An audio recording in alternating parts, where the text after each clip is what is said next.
Martial Peak, Kabanata 4981. War Materials Hall. Sino ang makakaalam na ang paglilinis sa larangan ng digmaan ay magreresulta sa pagsasakatuparan ng isang mahalagang plano na maaaring magbago sa hinaharap ng Blue Sky Pass? Ang apat na Army Commander ay nagpasa ng mga utos, at ang mga kalalakihan ay agad na nagsilabasan mula sa Inner Sanctum patungo sa larangan ng digmaan upang mabilis na linisin ito. Tanging kapag ganap ng nalinis ang larangan ng digmaan, mabuksan niyang kayang iba't ibang mga portal patungo sa Universe Cave Heavens at Universe Paradises. Pagkatapos nito, hahayaan nilang pumasok sa kanila ang mga bihasa sa Dao of Spirit Arrays at magtrabaho.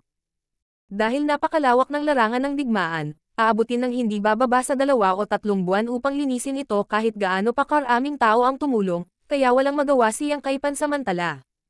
Kinailangan niyang maghintay hanggang sa malinis ang larangan ng digmaan bago siya makapagsimulang magtrabaho. Kaya, sinundan niya si Feng Ying pabalik sa Blue Sky Pass. Noon lamang nerehistro si Yang Kai sa Blue Sky Pass at opisyal na naging isa sa mga miyembro ng army. Dumating si Yang Kai dito sa gitna ng digmaan, kaya walang available na tumulong sa kanya na magparehistro. Pagkatapos ng digmaan, nag-retreat siya upang makapasok sa 7th grade Heaven Opening Realm, at pagkatapos ay pinarusahan siyang linisin ang larangan ng digmaan. Sa makatuwid, ngayon lamang siya nagkaroon ng oras upang dumaan sa mga pamamaraan ng pagpaparehistro. Ngayong mayroon na siyang sariling identity token, nakaramdam si Yang Kai ng bigat sa kanyang mga balikat. Sa buong panahon, ang bawat human master sa Black Ink Battlefield ay mayroong identity token, ngunit napakaraming namatay at ang tanging paraan upang masubaybayan ang kanilang pag-IRL ay ang paghahanap para sa token na ito. Nasaksihan niya kung gaano kahigpit ang mga labanan dito, at alam niya kung gaano kahirap para sa isang Heaven Opening Realm Master na mabuhay sa Black Ink Battlefield. Sa dami ng natutunan niya, lalo siyang nagalit sa Black Ink Clan. Habang nawawala sa pag-iisip si Yang Kai, ang 7th grade Heaven Opening Realm Master na nagrehistro sa kanya ay biglang nagbigay ng Jade Slip na nakangiti. Yang Kai, narito ang isang liham ng paghirang na pinahintulutan ng 4 na Army Commander. Mangyaring tanggapin ito. Liham ng paghirang. Iniisip ito ni Yang Kai at nagulat siya nang gamitin niya ang kanyang Divine Sense para basahin ito. Napakasimple ng laman ng Jade Slip. Sinabi nito na mahusay siyang gumanap at nagtrabaho ng husto sa labanang ito, kaya siya ay na-promote sa squad leader bilang isang gantimpala para sa kanyang katapangan. Gayun din, ang Jade Slip ay may mga imprint mula sa lahat ng 4 na Army Commander, na walang sino man ang maaaring at mangangahas na pekain. Kaya isa na akong squad leader ngayon. Natarante si Yang Kai. Una, siya ay pinarusahan at ginawa upang linisin ang larangan ng digmaan, at ngayon siya ay ginantimpalaan. Ano ang lahat ng ito? Ito ba ang tinatawag nilang carrot and stick approach? Mayroon din si Senior Sister Fang. Idinagdag ng 7th grade Heaven Opening Realm Master habang inaabot ang isang Jade Slip kay Feng Ying. Tinanguan ito ni Feng Ying at bahagyang tumango pagkatapos suriin ang nilalaman nito. Gustong tanungin ni Yang Kai si Feng Ying tungkol sa kanyang Jade Slip, ngunit kung ito ay isang bagay na masama, hindi ito nararapat para sa kanya na magtanong, kaya tumahimik siya. Gayunpaman, direktang ibinaling ni Feng Ying ang kanyang ulo upang tingnan siya at sinabing, "Mula ngayon, ako ang iyong deputy." Napatingin si Yang Kai sa kanya nang may pagtataka. Matapos tanggalin ang Jade Slip, muling sinabi ni Feng Ying, "Tama ang iyong narinig. Mula ngayon, ako na ang magsisilbing vice squad leader ninyo." Nagulat si Yang Kai. "Pero, hindi ba ikaw ay isang battalion commander?" Ang isang battalion commander ay mas mataas ang ranggo kaysa sa isang squad leader. Mahusay din ang pagganap ni Feng Ying sa labanang ito, ngunit hindi lamang siya nabigyan ng gantimpala, ngunit siya ay na-demote mula battalion commander hanggang sa deputy squad leader. Ano ang ginawa ng army commanders? Ngunit sa pag-iisip, naisip ito ni Yang Kai. Ang 4 na army commander ay gumawa ng kaayusan na ito sa isa, hayaan si Feng Ying na protektahan siya, at 2, upang bantayan siya. Kung tutusin, sinuwi niya ang kanilang mga utos, binaliwala ang sarili niyang kaligtasan, at dumiretso sa larangan ng digmaan, na labis na natakot sa 4 na army commander. Hindi sila sigurado kung gagawin niya ito muli, kaya pinalapit nila si Feng Ying sa kanya upang matiyak na hindi ito mangyayari sa pangalawang pagkakataon. Sa lahat ng 7th grade Heaven Opening Realm Masters, isa si Feng Ying sa pinakamalakas, kaya kahit na mapunta sila sa isang mapanganib na sitwasyon, mapoprotektahan niya siya. Nangyari ang lahat ng ito dahil sa akin. Hindi napigilan ni Yang Kai na makonsensya. Marshal Auntie, kakausapin ko ang 4 na army commander at hihilingin sa kanila na bawiin ang kanilang mga utos. Gayunpaman, umiling si Feng Ying, at sinabing, hindi na kailangan. May nasa isip akong pumalit sa pwesto ko sa batalyan. Isa pa, ang desisyong ito ay magkatuwang na ginawa ng 4 na army commander, kaya hindi nila ito mababago sa kanilang kalooban. Ikaw, sa kabilang banda, kailangan mo nang magbabantay sa iyo. Nangangahulugan ang kanyang mga salita na hindi niya iniisip na subaybayan si Yang Kai, na nagpamula sa kanya. Muling sumimangot si Feng Ying at idinagdag. Ngunit, may kakaiba sa liham ng paghirang na ito. Ito ba ay peke? Tuwang-tuwa si Yang Kai. Wala siyang pakialam sa pagiging squad leader, pero hindi maganda sa pakiramdam na laging may nanonood sa kanya. Habang nakatitig sa kanya, sinabi ni Feng Ying. Walang paraan na ito ay peke. Ang ibig kong sabihin, hinirang tayo ng army commanders bilang squad leader at vice squad leader, pero hindi nila sinabi kung aling army, wing, division, o kahit batalyan ang sasalihan namin. Nang sabihin niya ito, napagtanto ni Yang Kai kung ano ang problema. Totoong sinabi lang sa liham ng paghirang na na-promote siya bilang squad leader, pero hindi nito binanggit kung sino ang kanyang pagsisilbihan sa ilalim. Matagal na siyang wala sa Black Ink Battlefield, ngunit si Feng Ying ay narito ng libu-libong taon, kaya alam niya kung ano ang dapat isama sa mga naturang sulat. Gayunpaman, may nawawalang mahalagang bagay sa kanilang mga liham, kaya nag-aalinlangan silang dalawa. Tatanungin ko sila kapag may oras ako. Sabi ni Feng Ying. Tayo na. Dadalhin kita sa Merit Hall at War Materials Hall. Nakapasok ka na sa 7th grade Heaven Opening Realm, kaya samantalahin ang librerag oras na ito para pagsamahin ang iyong kultibasyon. Ang Merit Hall at War Materials Hall ay nasa parehong gitnang gusali, kaya maraming mga cultivator na dumarating at umaalis. Karaniwang puno ang lugar na ito dahil masusuri ng isa ang kanilang military merit at palitan ang mga ito ng mga supply dito. Kaya ito ay natural na lugar na madalas puntahan ng maraming cultivator. Lalo na ngayong katatapos lang ng digmaan, tila mas masigla pa kaysa karaniwan ang lugar. Huminto muna ang dalawa sa Merit Hall para tingnan ang kanilang military merit at di nagtagal ay nakatanggap sila ng detalyadong ulat. Si Yang Kai ay hindi malinaw kung ano ang kinakatawan ng bilang ng mga military merit. Total, bago pa lang siya sa Blue Sky Pass at hindi niya alam kung paano kinakalkula ang mga ganoong bagay, ni hindi niya alam kung gaano kahalaga ang mga iyon. Matapos tanungin si Feng Ying, nalaman niyang medyo mataas ang kanyang military merit, at ang military merit na natanggap ng 8th grade Heaven Opening Realm Division Commanders pagkatapos ng isang malaking labanan ay magiging ganito lang din. Ang mga merit ng militar na nakuha ni Feng Ying pagkatapos ng huling digmaan ay halos 20% lamang ng kay Yang Kai, ngunit kahit na ganoon, lampas na ito sa kanyang inaasahan. Ayon sa kanyang mga naunang pagtatantya, ang kanyang military merit sa pagkakataong ito ay hindi dapat ganito kataas. Gayunpaman, pagkatapos ng ilang sandali ng katahimikan, biglang napagtanto ni Feng Ying ang isang bagay at nag-post. Sa palagay ko nakuha na rin nila ang daan-daang tao na dinala natin pabalik sa kanilang mga kalkulasyon. Nang lumaban sila pabalik mula sa domain ng Black Ink Clan, nailigtas nila ang daan-daang Black Ink Disciples, na isa ring magandang merito. Ngayon na mayroon na sila ng kanilang military merit, pumunta sila sa War Materials Hall upang ipagpalit ang mga ito para sa mga mapagkukunan. Ang manager na namamahala sa bagay na ito ay nagbigay sa kanila ng 2 Jade Slip, na kasama ang lahat ng mga materyales na maaari nilang palitan para sa military merit. Ginamit ni Yang Kai ang kanyang Divine Sense upang tumingin sa loob at nakita na ang unang item sa listahan ay isang Profound Yin Spirit Fruit.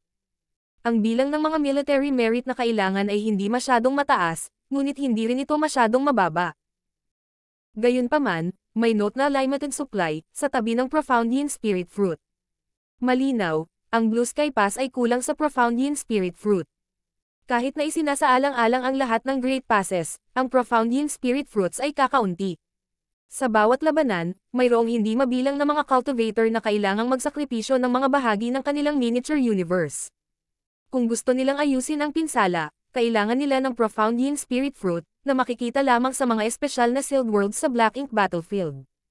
Sa tuwing may lalabas na Profound Yin Spirit Fruit kahit saan, agad itong ipapalit. Ang nakakagulat kay Yang Kai ay ang pangalawang item sa listahan ay ang Profound Yin Bamboo. Gayunpaman, mayroon ding label na alignment supply sa likod nito. Nagpaplano siyang magambag ng isang batch ng Profound Yin Bamboo sa Blue Sky Pass. Dati, napakaraming heritage ang naipon niya sa kanyang miniature universe, kaya kailangan niyang gumamit ng malaking halaga ng World Force para mapalago ang Profound Yin Bamboo, na hindi gaanong pakinabang sa kanya. Mayroon siyang World Spring sa kanyang miniature universe, kaya hindi na kailangan para sa kanya na magkaroon din ng Profound Yin Bamboo. Tila nabalitaan ng Blue Sky Pass na mag-aambag siya ng isang batch ng Profound Yin Bamboo, kaya naman idinagdag nila ito sa listahan ng mga mapapalitang materyales upang palakasin ang moral ng army.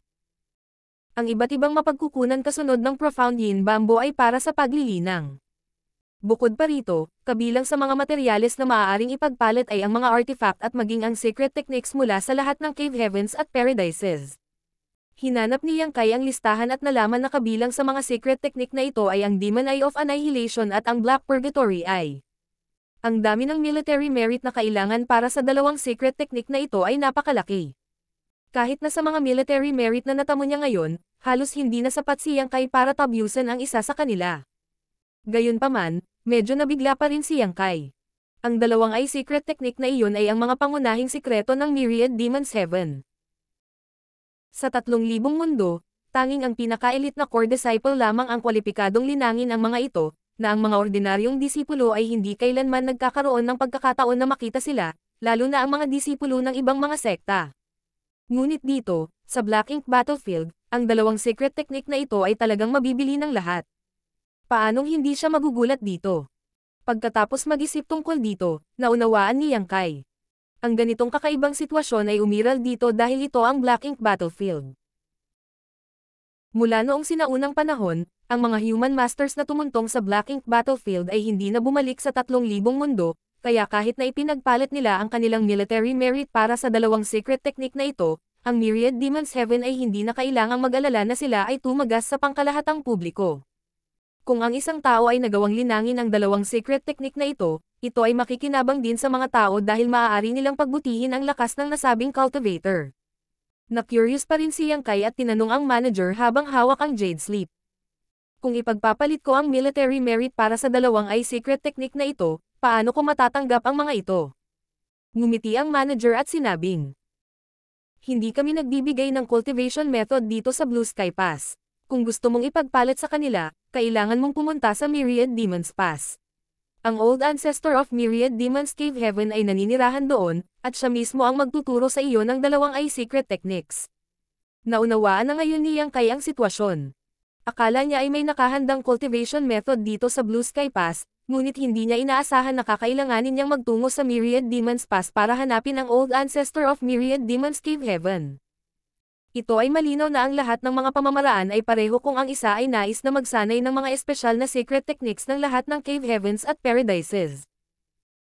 Gayunpaman, ang magkaroon ng pagkakataong maturuan ng isang Old Ancestor ay talagang isang pagpapala. Si Feng Ying ay tumingin sa kanya na nagtataka. Gusto mong ipagpalit ang dalawang eye secret technique na ito? Nagtatanong lang ako. Umiling si Yang Kai. Hindi na niya kailangang ipagpalit ang mga ito dahil taglay na niya ang Demon Eye of Annihilation at Black Pupils of Purgatory. Bago pumunta sa Black Ink Battlefield, a Myriad Demons Heaven Ancestor, Mo siya, ang personal na nagturo sa kanya ng mga diskarteng iyon. Kung mayroon siyang oras upang linangin ang dalawang eye secret techniques na ito at maabot ang pinakamataas na posibleng antas ng mastery, magkakaroon siya ng isa pang trump card upang labanan ang Black Ink Clan. Tumango si Feng Ying at sinabi sa gilid. Ang mga nasa loob ng Inner Sanctum ay nagpapalitan ng mga materyales ayon sa isang prinsipyo. Ipagpalat lamang ang kailangan mo. Kapos ang mga mapagkukunan, kaya huwag kumuha ng anumang bagay na hindi mo planong gamitin kaagad. Marshall Peak, Kabanata 4982. Liwayway. Tumango si Yang Kai. Hindi na niya kailangan pang magpalit ng mga cultivation materials dahil sapat na ang paghahanda niya sa mga ito bago pumunta sa Black Ink Battlefield. Ang mga cultivation materials na nakatambak sa kanyang miniature universe ay sapat na para sa kanya upang linangin hanggang sa 8th grade Heaven Opening Realm at mayroon pa ring matitira. Gayunpaman, ang War Materials Hall ay mayroong ilang magandang kalidad na spirit pills, na gagamitin para sa mabilis na pagpapagaling ng mga pinsala, pagpapanumbalik ng lakas, at pagpapabilis ng paglilinang. Kaya, ipinagpalit ni Yang Kai ang isang maliit na halaga ng kanyang military merit para sa ilang mga table tasks upang subukan ang mga epekto nito. Samantala, mabilis ding napalitan ni Feng Ying ang mga materyales na kailangan niya. Sa Blue Sky Pass, Ang bawat cultivator ay may kanya-kanyang living space, at kung mas mataas ang kanilang ranggo, mas maganda ang kondisyon ng kanilang mga tirahan at mas malawak ang lugar. Dahil si Yang Kai ay na-promote sa posisyon ng squad leader, siya ay may karapatan sa isang maliit na patio. Marahil ay may nakakalimutan tungkol dito o sadyang ginawa ito dahil kahit na nakatanggap si Yang Kai ng liham ng paghirang, hindi talaga siya nakatalaga ng isang lugar na tutuluyan.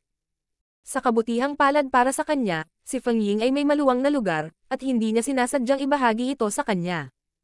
Habang bumalik si Feng Ying sa kanyang lugar, nag-retreat si Yang Kai. Bago siya pumasok sa retreat, kinuha niya ang karamihan sa Profound Yin Bamboo mula sa kanyang miniature universe at ibinigay ito kay Feng Ying upang maibigay niya ito para sa kanya. Dahil katatapos lang makapasok sa 7th grade Heaven Opening Realm, kailangan ni Yang Kai ng ilang oras para pagsamahin ang kanyang cultivation at umangkop sa kanyang bagong lakas. Sa susunod na ilang buwan, si Yang Kai ay nasa retreat at nililinaw ang mga cultivation materials ng lahat ng grado para mapahusay ang heritage ng kanyang miniature universe. Kapag ang iba ay nag-cultivate, karamihan sa kanila ay pipiliing gumamit ng Heaven Opening Pills.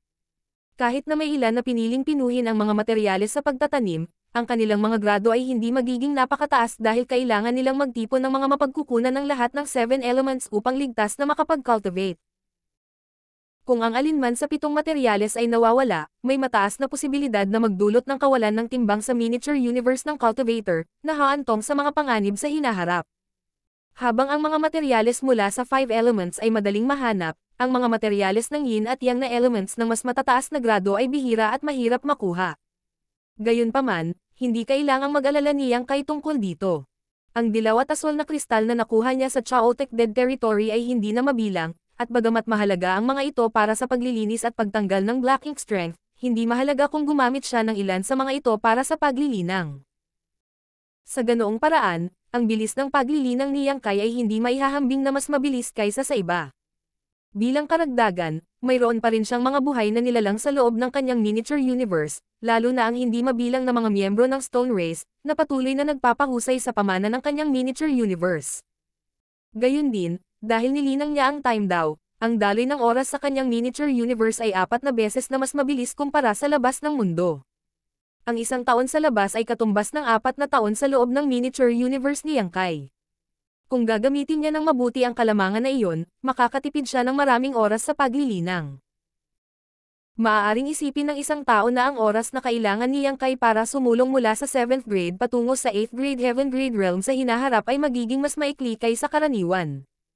Ngayong sumulong na siya mula sa 6th grade hanggang sa 7th grade Heaven Opening Realm, ang volume ng kanyang miniature universe ay tumaas ng husto, at ang halaga ng pamana na maaari niyang hawakan ay tumaas ng proporsyonal.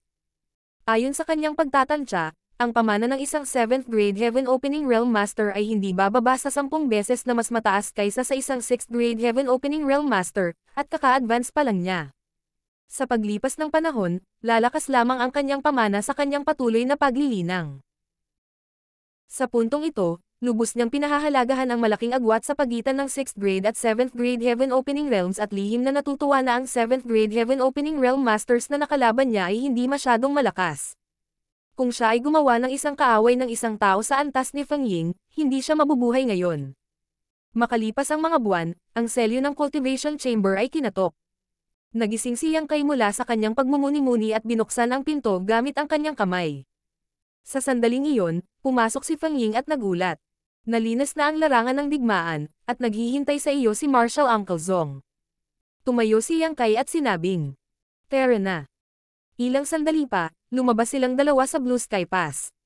Habang tumitingin sa paligid, nakita nila na ang lahat ng Black Ink Clouds ay naalis mula sa nakapalibot na larangan ng digmaan, at maging ang mga fragment ng miniature universe ay itinapon. Ang buong kawalan ay ngayon malinaw at walang laman. Si Zhong Liang lamang ang naghihintay kay Yang Kai doon. Nang makita niya ang mga ito, sumenyas siya sa kanila. Nilapitan siya ni Yang Kai at Feng Ying at sumaludo. Bahagyang tumango si Zhong Liang at sinabing, "Ipaubaya ko sa iyo ang paghahanap sa Universe Cave Heavens at Universe Paradise na hindi nabahiran ng Black Ink Strength. Pagkatapos mong mahanap ang isa, hayaang bukas ang portal at magpapadala kami ng mga espesyalista para pangasiwaan ang iba pa." Kinuyam ni Yang Kai ang kanyang kamao at sinabing, "Naiintindihan." Tumango si Zhong Liang. "Maraming salamat sa iyong pagsusumikap. Pagkatapos mong gawin ito, may isa pang usapin na kailangan mong hawakan." Magiging abala ka ng ilang panahon at wala ka ng natitira pang linangin. Mag-ingat ka at huwag masobrahan sa pagtatrabaho ang sarili mo. Habang sinasabi iyon, inabot niya at tinapik ang balikat ni Yang Kai. Nakaramdam ng pag-aalinlangan, nagtanong si Yang Kai. Ano pang bagay? Habang nasa likod ang kanyang mga kamay, casual na sumagot si Zhong Liang. Malalaman mo rin sa huli. May mga bagay pa akong kailangang asikasuhin sa inner sanctum, kaya babalik na ako ngayon. Tutulungan ka ni Feng Ying. Ipaalam sa kanya ang tungkol sa anumang kailangan mo. Pagkatapos nito, sa isang pagkurap, si Zhong Liang ay nagmamadaling bumalik sa Blue Sky Pass sa isang daloy ng liwanag. Pinanood siya ni Yang Kai at Feng Ying na umalis, at pagkatapos mawala ang kanyang anyo sa kanyang paningin, lumingon si Yang Kai para magtanong. Marshal Auntie, alam mo ba kung ano ang ibang bagay na sinasabi ni Senior Zhong? Umiling si Feng Ying. Hindi ako sigurado, ngunit maaaring may kaugnayan ito sa Black Ink Strength kahit papaano. Bagamat si Yang Kai ay sumulong na sa 7th grade, maraming ganoong master sa Blue Sky Pass, kaya ang bagay na kailangang harapin ni Yang Kai ay malamang na nauugnay sa Black Ink Strength. Ngunit tinanong ko nga ang tungkol sa iyong promosyon sa squad leader. Mabilis na iniba ni Feng Ying ang usapan. Talaga? Ano ang sinabi ng Army Commanders? Sumagot si Feng Ying.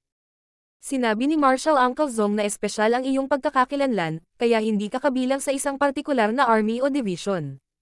Ang pangkat na iyong pamumunuan ay magiging Special Operations Squad, at tayo lang ang kasalukuyang miyembro nito.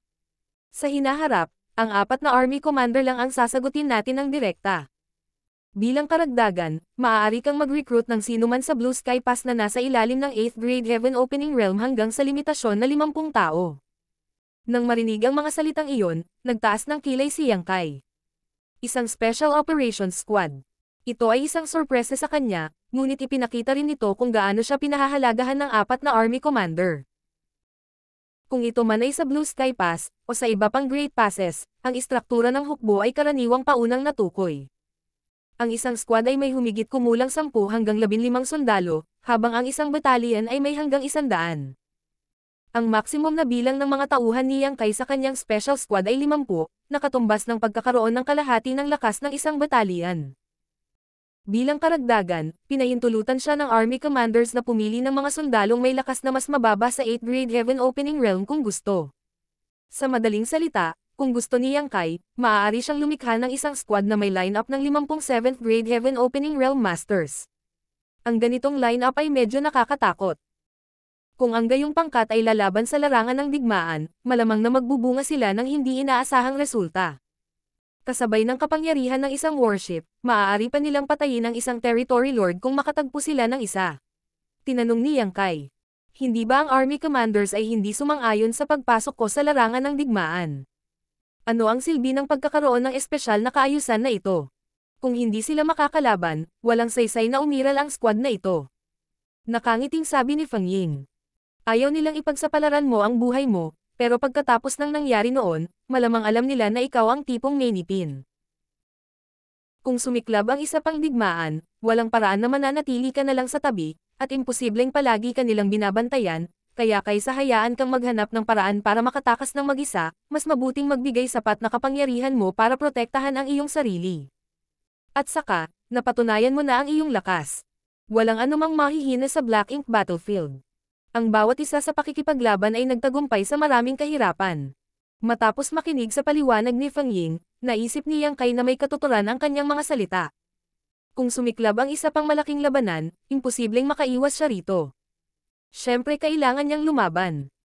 Nakaligtas pa siya sa isang pag-atake ng isang Royal Lord, kaya halos wala na siyang dapat ikatakot sa Black Ink Battlefield. Nasa retreat ka noon kaya hindi ako nagkaroon ng pagkakataon na sabihin sa iyo ang tungkol dito.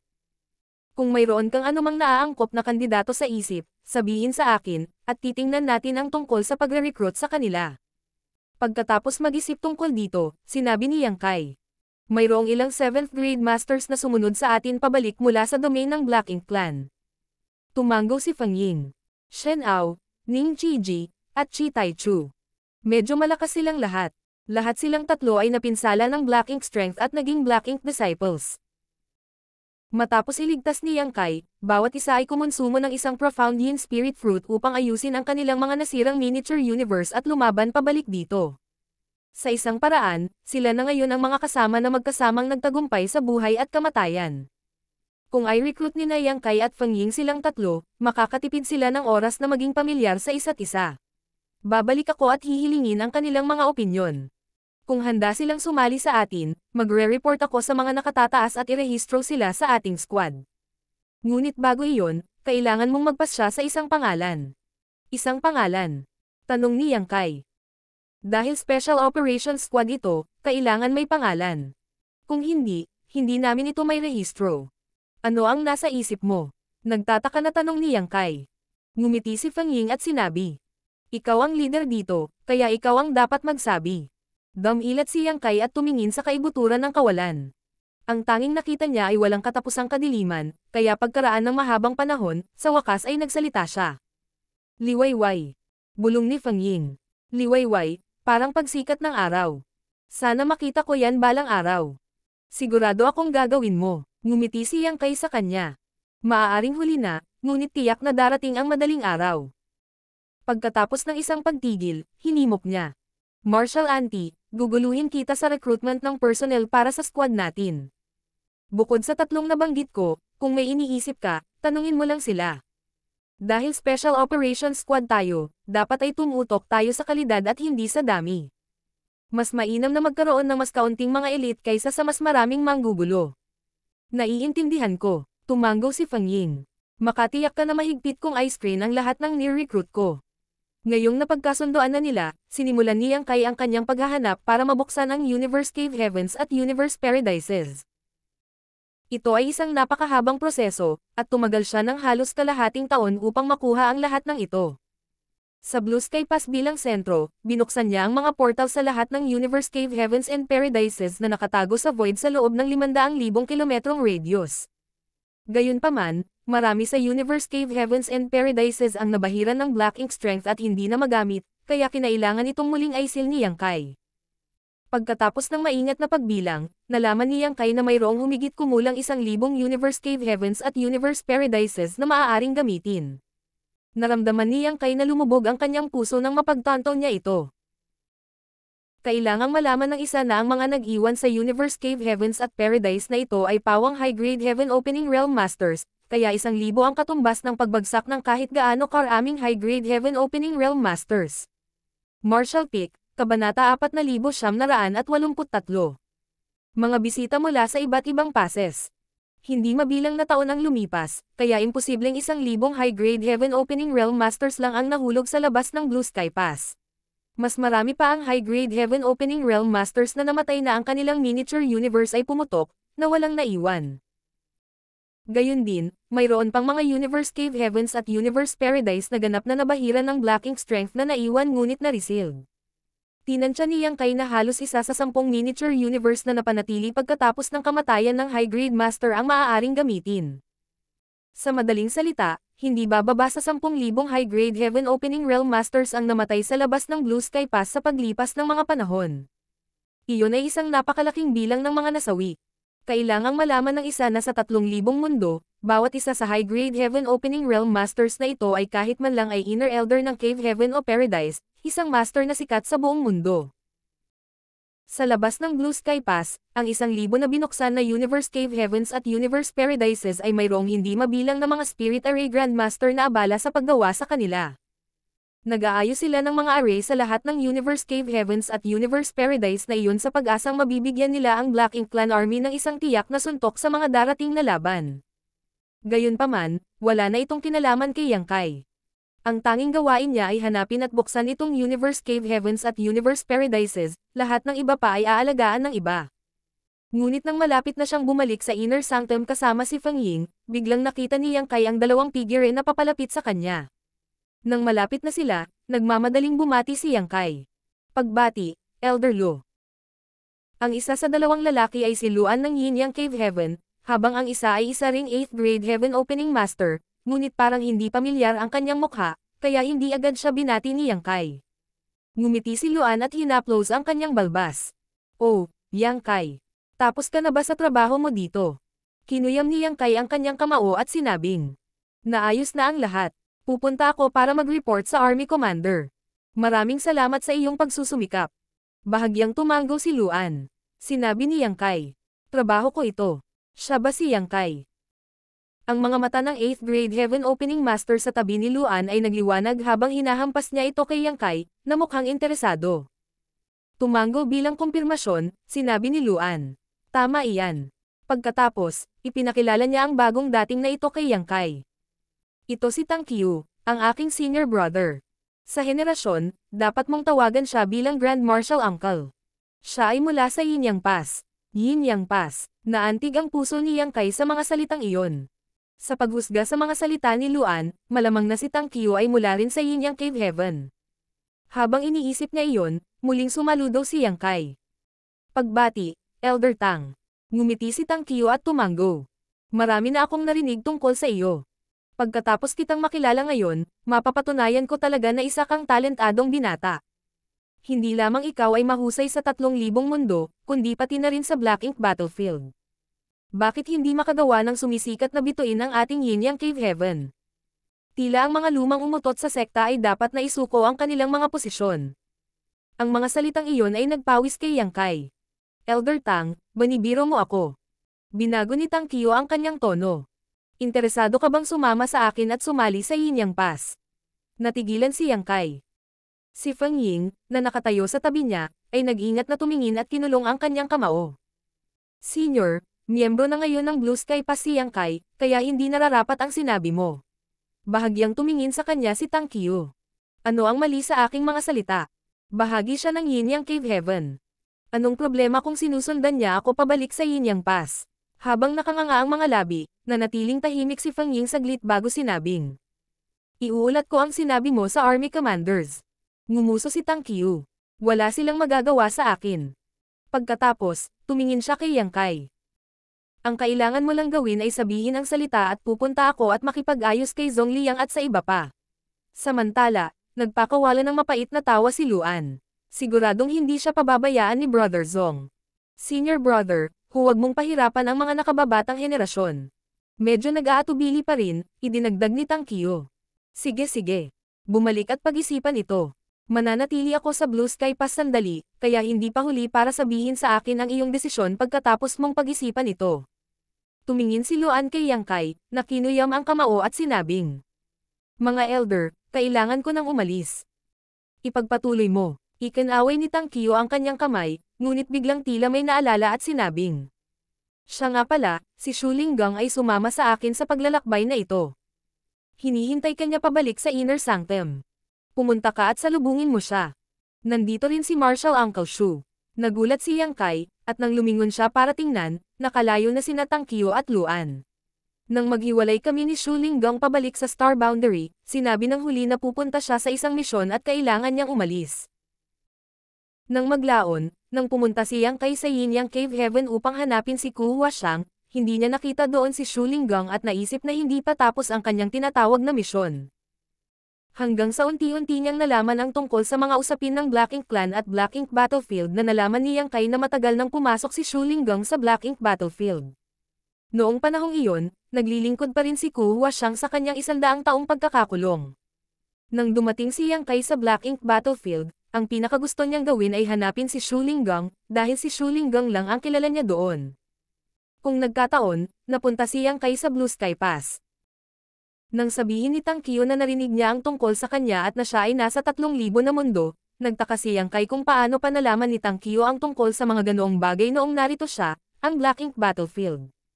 Ngayon, parang sinabi sa kanya ni Shu Linggang. Alam na naghihintay si Shu Linggang sa kanya sa Inner Sanctum, mabilis na bumalik si Yang Kai. Sa kalagitnaan, bigla niyang naalala ang isang bagay at tinanong si Feng Ying. Marshal Auntie, paano nakikipag-usap ang Great Passes sa isa't isa? Sumagot si Feng Ying. Kung walang masyadong sasakyan, magagamit natin ang Hyperspace Array. Kung maraming tao ang magbibiyahe, mabagal lang ang paglipad natin. Pagkatapos, biglang naisip ni Yang Kai. Kaya mayroon talagang mga space array na nagkokonekta sa Great Passes. Marami na siyang hinala noon, ngunit hindi nagkaroon ng pagkakataong kumpirmahin ito. Ngayong narinig niya ang paliwanag ni Feng Ying, kinumpirma niyang tama siya. Mayroong higit sa 100 Great Pass sa Black Ink Battlefield, kaya imposibleng iwanan ang bawat isa na nakahiwalay sa lahat ng iba pa. Kung hindi, Ang bawat Great Pass ay magiging tulad ng isang malungkot na isla, hindi maaaring manatiling ligtas ng matagal. Kaya, kailangang magkaroon ng ilang paraan ng komunikasyon sa pagitan nila. Dahil alam ni Fang Ying na hindi pa rin siya nakakaalam tungkol sa Black Ink Battlefield, matiyag ang ipinaliwanag niya. Dapat mong malaman na kahit na ang distansya sa pagitan ng Great Passes ay hindi masyadong malaki, hindi rin sila malapit. Kahit na sa tulong ng isang artifact na uri ng paglipad, aabutin pa rin ng ilang buwan upang makarating mula sa Blue Sky Pass patungo sa pinakamalapit na Great Pass, at ito ay halos parehong sitwasyon para sa iba pang Great Pass. Gayun din, maaaring may mga panganib sa daan, kaya karaniwang ginagamit namin ang Hyperspace Array para mag-transit sa pagitan ng Great Passes. Tumanggo si Yang Kai. Nagpatuloy si Fang Ying. Ang human race ay may higit sa 100 Great Passes, at bawat isa ay konektado sa ilang Great Passes sa malapit. Kunin ang Blue Sky Pass bilang isang halimbawa. Sa Blue Sky Pass bilang sentro, maaari tayong direktang dalhin sa kabuuang 4 na Great Passes sa ating kaliwa at kanan. Kung gusto mong pumunta sa isang karagdagang Great Pass, kailangan mong mag-transit muli. Ngunit tulad ng alam mo, hindi madaling makakuha ng mga supply dito sa Black Ink Battlefield, kaya sa ilalim ng normal na mga pangyayari, ang Hyperspace Array ay ginagamit lamang upang magpadala ng impormasyon at mga supply. Hindi kami madaling maghatid ng mga tao kung hindi mahirap ang sitwasyon. Bakit ganun? Tanong ni Yang Kai. Pagkatapos tumawa ng mapait, ipinaliwanag ni Fang Ying. Isang jade slip lang ang kailangan para makapag-transmit ng impormasyon, o isang space ring para magpadala ng mga supply, kaya hindi nakakaubos ng resource ang paggamit ng Hyperspace Array. Ang Black Ink Battlefield ay walang sino man sa ilalim ng 5th Grade Heaven Opening Realm, kaya sa tuwing magbibiyahe tayo ng tao, kumukonsumo ito ng maraming enerhiya at supply. Sino ang magkakaroon ng napakaraming ekstrang mapagkukunan? Noon naalala ni Yang Kai na noong nagpapalitan sila ng mga materyales sa War Materials Hall, sinabi ni Fang Ying na ang mga mula sa Great Passes ay sumunod sa isang mahigpit na prinsipyo ng pagpapalitan lamang ng kung ano ang kailangan nila kaagad. Ang dahilan niyan ay mahirap makuha ang mga materyales sa pagtatanim, kaya walang nang ahas na magsayang ng anuman. Sa ilalim ng gayong mga kalagayan, sino ang handang gamitin ang Hyperspace Arrays para basta-basta mag-teleport ng mga tao? Bukod dito, mas mataas ang lakas ng cultivador na dinadala, mas maraming mapagkukunan ang kukunin nito. Bahagyang sumimangot si Yang Kai at sinabing, kung ganoon, mahirap para sa isang Great Pass na palakasin ang isa pa ng marami. Tumanggo si Fang Ying. Ang pag-teleport sa isang 8th Grade Heaven Opening Realm Master ay kumokonsumo ng maraming supply, kaya pinili naming huwag gawin ito sa ilalim ng normal na mga pangyayari. Sa matinding sitwasyon, maaari pa rin nating suportahan ang iba pang Great Passes sa maliliit na batch syempre.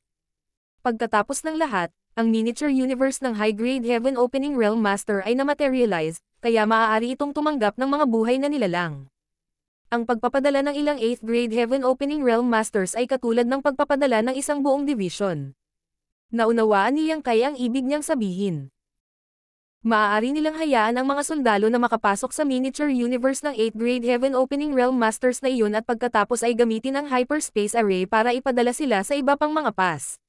Sa ganitong mga sitwasyon, ang mga supply na natupok ay para lamang sa transportasyon ng 8th Grade Heaven Opening Realm Masters. Bagamat kailangan pa rin nilang kumonsumo ng malaking halaga ng mga mapagkukunan upang magawa ito, katanggap-tanggap ito kumpara sa potensyal na pagkawala ng isang Great Pass. Gayunpaman, kahit na nagpadala sila ng 8th Grade Heaven Opening Realm Masters, ang kabuuang dami ng kanilang miniature universe ay may limitasyon. Kaya, imposibleng mag-accommodate ng walang limitasyong reinforcements, kaya naman sinabi ni Fang Ying na maaari lamang silang magpadala ng maliliit na grupo ng mga tropa. Kung ang sitwasyon ay nangangailangan ng malakihang reinforcements, ang tanging pagpipilian nila ay ang lumipad sa pamamagitan ng warship, na nakakaubos ng oras. Ang halaga ng pagpapadala ng 8th Grade Heaven Opening Realm Master sa isa pang Great Pass ay hindi maliit. Bukod pa rito, ayon sa Universe Chart, ang distansya sa pagitan ng Yin Yang Pass at Blue Sky Pass ay maraming Great Passes. Sa madaling salita, ang mga tao mula sa Yin Yang Pass ay kailangang mag-transit ng 4 o 5 beses para lang makarating dito. Magkakahalaga ito ng malaking halaga ng mga mapagkukunan. Si Tang Qiu mula sa Yin Yang Pass ay gumastos ng napakalaki para pumunta rito, kaya imposibleng namamasyal lang siya. Hindi malinaw na naiintindihan ni Yang Kai kung bakit siya nandito. Gayun din, sa wakas ay napagtanto niya kung ano ang ibig sabihin ni Zhongliang nang sabihin niyang may isa pang bagay na dapat mapuntahan matapos mahanap at buksan ang Universe Cave Heavens and Paradises kalahating taon na ang nakalipas. Ang sumusunod na gawain ay hindi komplikado o mahirap, ngunit tiyak na ito ay isang bagay na umuubos ng oras at lakas. Higit pa rito, siya lang ang makakagawa nito, kaya nadaman ni Yang Kai na obligado siyang makipagtulungan. Ngunit bago iyon, oras na para makipagkita kay Shu Linggang. Natitiyak ni Yang Kai na interesado si Shu Linggang na malaman ang pinakabagong katayuan ng 3,000 mundo. May reception hall sa Blue Sky Pass. Kung tutusin, may mga paminsan-minsang bumibisita sa lugar na ito, kaya dapat mayroong isang lugar para sa mga bisita upang manatili. Nagpunta si Feng Ying upang magulat kay Zhongliang at sa iba pa tungkol sa Universe Cave Heavens at Universe Paradises habang ginagabayan ng mga tauhan mula sa Blue Sky Pass si Yang Kai sa reception hall.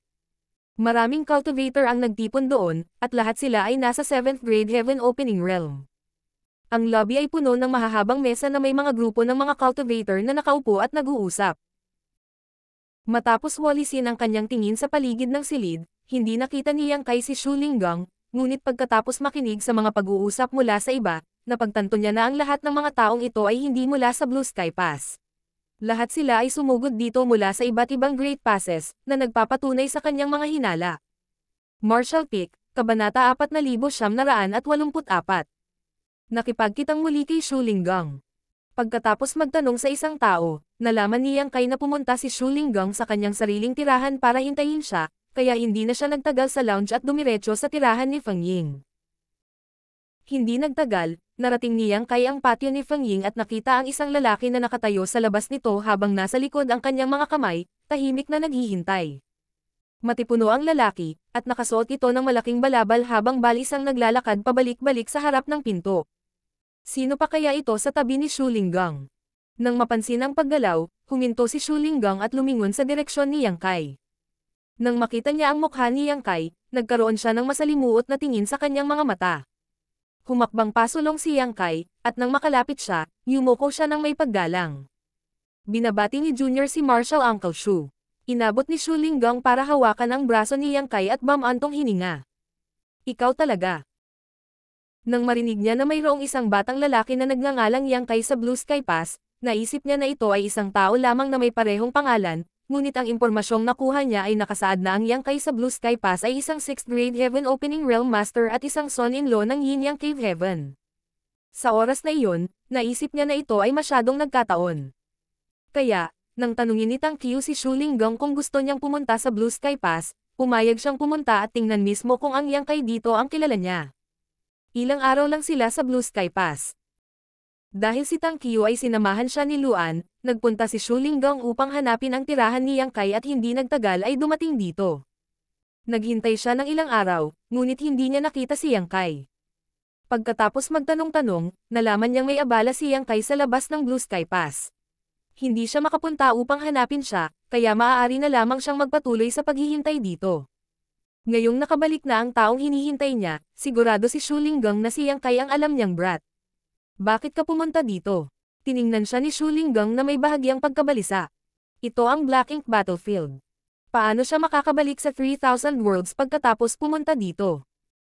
Sa nakalipas na ilang araw, umaasa siya na ang Yang Kai mula sa Blue Sky Pass ay hindi ang alam niya, ngunit mas maraming impormasyon ang nalaman niya, mas mababa ang pag-asa niya. Ngayong nakita niya siya, agad na naputol ang pag-asa niya. Hindi maintindihan ni Shu Linggang kung bakit pupunta si Yang Kai sa Black Ink Battlefield. Ito ay isang mahabang kwento. Nagpakawala ng mapait na tawa si Yang Kai. Squad leader, bakit hindi mo imbitahan ang bisita sa loob? Biglang nagsalita si Feng Ying mula sa gilid. Lumingon si Shu Linggang para tingnan siya. Ikaw ay. Ipinakilala siya ni Yang Kai. Ito si Marshall Auntie Feng Ying. Siya na ang nag-aalaga sa akin simula noong dumating ako sa Blue Sky Pass. Marshall Auntie Feng, ito ang Hanord Master ng aking asawa, si Shu Linggang. Ngumiti si Feng Ying at bumati. Pagbati, Brother Shu, binati pabalik ni Shu Linggang. Masyadong magalang si Sister Feng. Hindi masyadong masunurin ang brat na ito, kaya sigurado akong maraming problema ang naidulot niya sa iyo nitong mga araw na ito. Pagkatapos ng maikling tawa, sumagot si Feng Ying. Brother Shu, dapat ay nagmalabis ka. Iniligtas ng squad leader ang aking buhay, at gumawa siya ng maraming magagandang kontribusyon noong nakaraang labanan. Gayun din, siya ay lubos na iginagalang ng mga commander ng hukbo. Kahit na ang Old Ancestor ay tinawag siya para makipag-chat. Bahagyang tumango si Shu Linggang. Narinig ko ang tungkol sa mga bagay na ito, ngunit hindi ko alam ang mga detalye. Dumating kami sa Blue Sky Pass dahil din dito. Marshal Uncle Shu, mangyaring pumasok. Iminuwestro ni Yang Kai ang kanyang kamay. Binuksan ni Feng Ying ang pinto, at pumasok ang tatlo. Nang makaupo na sina Yang Kai at Shu Linggang, sinabi ni Feng Ying. Magtitimpla ako ng tsaa. Pwede ka namang mag-usap pansamantala. Magalang na pinasalamatan siya ni Shu Linggang. Maraming salamat, Sister Feng. Matapos mawala ang pigire ni Feng Ying, biglang sumando si Shu Linggang at hininaan ang kanyang boses para sabihin. Brat, bakit kanya tinatawag na squad leader? Ipinaliwanag ni Yang Kai. Nakakuha ako ng maraming military merit sa panahon ng labanan sa labas ng Blue Sky Pass, kaya itinaas ako ng army commanders bilang squad leader at inilagay si Marshal Auntie Feng bilang aking deputy. Napatulala si Shu Linggang. Ikaw, isang squad leader. Ngunit ang iyong paglilinang ay, huwag maghintay, naabot mo na ang 7th grade. Sa puntong iyon, hinala niyang sinuri si Yang Kai. Inihayag ni Yang Kai ang ilan sa kanyang aura habang mahinahong nagpapaliwanag. Nagkaroon ako ng kislap ng liwanag noong nakaraang labanan. Pagkatapos, nag-retreat ako pagkatapos ng labanan at matagumpay na nakalusot. Biglang namula ang mukha ni Shu Linggang. Kung tama ang pagkakaalala ko, hindi pa nagtagal mula nang umakyat ka sa Heaven Opening Realm, tama ba? Marami siyang alam tungkol sa background ni Yang Kai. Pagkatapos ng lahat, si Yang Kai ay ang asawa ng kanyang minamahal na disipulo, kaya natural na kailangan niyang malaman ang higit pa tungkol sa binatang ito. Ang balita tungkol kay Yang Kai na napilitang sumulong sa 5th grade Heaven Opening Realm sa Shattered Heaven ay kumalat sa malayo, kaya natural na narinig ito ni Shu Linggang. Gaano katagal iyon? Pagkatapos ng magaspang na kalkulasyon, dapat ay 3 hanggang 400 taon lamang ito. Ang 3 o 400 taon na ito ay maaaring ilang habang buhay para sa isang mortal na hindi kailanman nag-cultivate, ngunit para sa Heaven Opening Realm Masters na may mahabang buhay, iyon ay parang isang snap ng mga daliri. Ito ay hindi narinig ng isang tao na umabant mula sa 5th grade hanggang sa 7th grade sa loob lamang ng ilang daang taon, kahit na isinasaalang-alang ang isang mid-grade world fruit. Si Shu Linggang ay hindi pa nakarinig ng sino man na gumugol lamang ng ilang daang taon upang makamit ang gayong tagumpay. Upang pumunta mula sa 6th grade hanggang sa 7th grade, nangangailangan ng mahabang proseso ng pag-iipon ng pamana sa miniature universe ng isang tao. Kahit na may masaganang mapagkukunan ng paglilinang, aabutin pa rin ng hindi bababa sa 1 hanggang 2,000 taon sa pinakamababa. At iyon ay sa ilalim ng premise na ang lahat ay naging maayos para sa cultivator. Kung may mangyari man, hindi nakakapagtaka kung ang cultivator ay kailangang gumugol ng ilang libong taon para umasenso. Gayunpaman, mayroong isang buhay, humihinga na halimbawa sa harap mismo ng kanyang mga mata, kaya kahit na ayaw maniwala ni Shu Linggang, kailangan niyang paniwalaan ito. Pagkaraan ng mahabang panahon, huminahon siya, bahagyang tumango, at sinabi. Ang 7th grade Heaven Opening Realm Master ay sapat na upang maglingkod bilang isang squad leader. Gayunpaman, naroon pa rin ang hindi magandang pakiramdam na bumabalot sa kanyang puso. Gumugol din siya ng ilang daang taon sa Black Ink Battlefield at lumahok sa mga labanan kasama ang Black Ink Clan, na nakakuha ng ilang mga merito sa daan. Isa pa, dahil sa kanyang lakas at pagganap, na-promote siya bilang Vice Squad Leader ilang taon na ang nakararaan. Gayunpaman, ang asawa ng kanyang disciple ay isa ng squad leader. Hindi ba't nangangahulugan iyon na si Yang Kai ay mas mataas ang ranggo kaysa sa kanya? Mapait nga ang pakiramdam kapag ikinukumpara ang sarili sa iba. Gayunpaman, sa Black Ink Battlefield, ang mas mataas na posisyon ay nangangahulugan ng mas malaking responsibilidad, na hindi naman isang magandang bagay. Pagkatapos ay bahagyang itinaas ni Shu Linggang ang kanyang kilay at bamulong. Kagiliw-giliw na tao si Sister Feng. Nag-aalinlangan si Yang Kai at nagtanong. Ano ang ibig mong sabihin? Gamit ang kanyang kamay, sinabi ni Shu Linggang. Wala iyon. Pumunta siya rito para hanapin si Yang Kai na may misyon na hikayatin ang huli na bumalik sa Yinyang Pass kasama niya. Ang kanyang legacy disciple ay ang asawa ni Yang Kai, kaya nagkaroon na sila ng koneksyon. Sa makatuwid, si Shu Linggang ang perpektong kandidato para hikayatin si Yang Kai, na siyang dahilan din kung bakit siya dinala ni Tang Qiu sa unang lugar. Gayunpaman, sa sandaling nagkita sila, tinawag ni Fang Ying si Yang Kai bilang squad leader. Ito ay isang malinaw na senyales para sa pag-atras ni Shu Linggang. Napakataas ng tingin ng Blue Sky Pass kay Yang Kai kung kaya't direktang na-promote nila siya bilang squad leader pagkatapos lamang ng isang laban, kaya syempre hindi nila siya papayagang umalis ng ganoon kadali. Sabihin mo sakin, bakit ka pumunta dito? Tumingin si Shu Linggang kay Yang Kai nang may pagkalito. Ito ang talagang na-curious niya. Gaya ng naunang sinabi ni Yang Kai, nagkaroon siya ng kislap ng liwanag sa nakaraang labanan at nakapasok siya sa 7th grade Heaven Opening Realm. Sa madaling salita, nasa 6th grade Heaven Opening Realm lang siya nang dumating siya sa Black Ink Battlefield. Hindi siya direkta mula sa alinman sa Cave Heavens o Paradises, kaya lohikal na hindi sapat ang kanyang cultivation para maipadala siya sa Black Ink Battlefield. Natahimik sandali si Yang Kai bago sinabing, Marshal Uncle Shu, mahabang kwento ito, at hindi komportable para sa akin na sabihin sa iyo. Bahagyang kumunat ang noo ni Shu Linggang. Hindi mo masabi sa akin. Ikinulong ang kanyang kamao, ipinahayag ni Yang Kai. Marshal Uncle Shu, mangyaring patawarin mo ako, ngunit mayroon akong matibay na dahilan. Kung gusto niyang ipaliwanag kung bakit siya napunta sa Black Ink Battlefield, kailangan niyang banggitin ang Void Corridor. Hindi dahil sa walang tiwala si Yang Kai kay Shu Linggang, ngunit totoo ang mga salitang sinabi ni Meng Qi bago siya namatay. Lahat maliban sa 9th grade Heaven Opening Realm Old Ancestors ay nasa panganib na masira ng Black Ink Strength. Kapag nalaman ng Black Ink Clan ang tungkol sa pagkakaroon ng Void Corridor, tiyak na magdadala ito ng sakuna sa 3,000 mundo. Kahit na ang Void Corridor ay isang beses lamang nabuksan at ngayon ay nakatago at natatakan, na ang maliit na selyadong mundo na naglalaman nito ay nabasag, nandoon pa rin ito. Hanggat hindi ito nawasak, may makakahanap pa rin ito at muling magbubukas. Natahimik si Shu Linggang saglit bago tumanggo. Dapat may dahilan ka kung bakit hindi mo pag-usapan iyon, kaya hindi ko na ipipilit. Nakahinga ng maluwag si Yang Kai. Maraming salamat, Marshal Uncle Shu. Kamusta ang mga bagay sa bahay? Binago ni Shu Linggang ang paksa. Bago ako pumunta dito, maayos naman ang lahat. Marshal Uncle Shu, makatitiyak kang maayos kung napangasawa si senior sister ko. Pagkatapos magbuntong hininga, nagtanong si Shu Linggang. Bilang kanyang honore master, hindi ako dumalo sa kanyang kasal. Siguradong nalungkot si Xiao Huashang. Akala ko pagkatapos ko siyang ipagkatiwala sa'yo, wala na akong dapat ipag-alala, pero hindi ko inaasahan na pupunta ka rin dito. Paano niya haharapin ang pagiging mag-isa doon?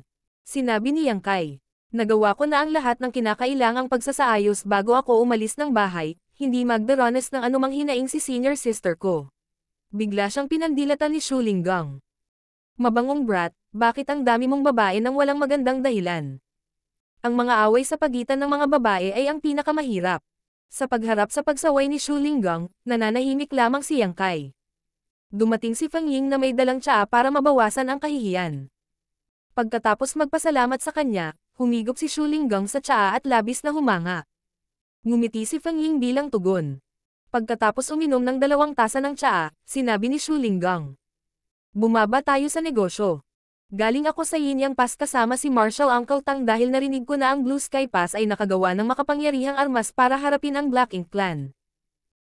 Naniniwala ako na unti-unting magtitipon dito ang mga tao mula sa ibang Great Passes. Kahit na nahulaan na ni Yang Kai ang katotohanan nang makita niya ang maraming cultivator mula sa iba pang Great Passes sa reception hall, nagulat pa rin siya nang marinig ang saklaw ng mga bagay-bagay at nagtanong.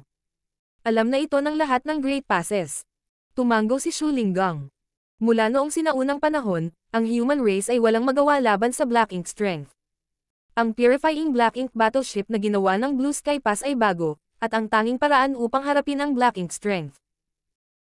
Ang lahat ng Great Passes ay kaalyado, at kung ang isa ay magdusa, ang lahat ay magdurusa, at kung ang isa ay umunlad, ang lahat ay uunlad. Ang lahat ng Great Passes ay magbabahagi ng magagandang bagay sa isa't isa. Nagpadala ang Blue Sky Pass ng mga mensahe sa lahat ng Great Passes noong araw na inilunsad ang unang Purifying Black Ink Battleship. Kami sa Yin Yang Pass ay nag-aalinlangan nang makatanggap kami ng balita. Matapos kumpirmahin gamit ang Blue Sky Pass ng ilang beses upang matiyak na tama ang balita, agad kaming nagsimulang gumawa ng sarili naming Purifying Black Ink Battleship ayon sa blueprint na ibinigay ng Blue Sky Pass. Nagawa naming makumplito ang 4 na Purifying Black Ink Battleships ilang araw lang ang nakalipas, at dinala sila ni Master Uncle Tang dito. Tumango si Yang Kai bilang pag-unawa at biglang nakaramdam ng malaking responsibilidad. Ang komposisyon ng Great Passes ay karaniwang pareho, na ang bawat Great Pass ay nahahati sa 4 na army. Tulad ng Blue Sky Pass, kailangan ng bawat hukbo ng Purifying Black Ink Battleship para gumana ng mahusay. Sa madaling salita, ang bawat Great Pass ay nangangailangan ng 4 na battleship. Sa higit sa 100 Great Passes, kailangan nilang pinuhin ang higit sa 400 Purifying Black Ink Battleships.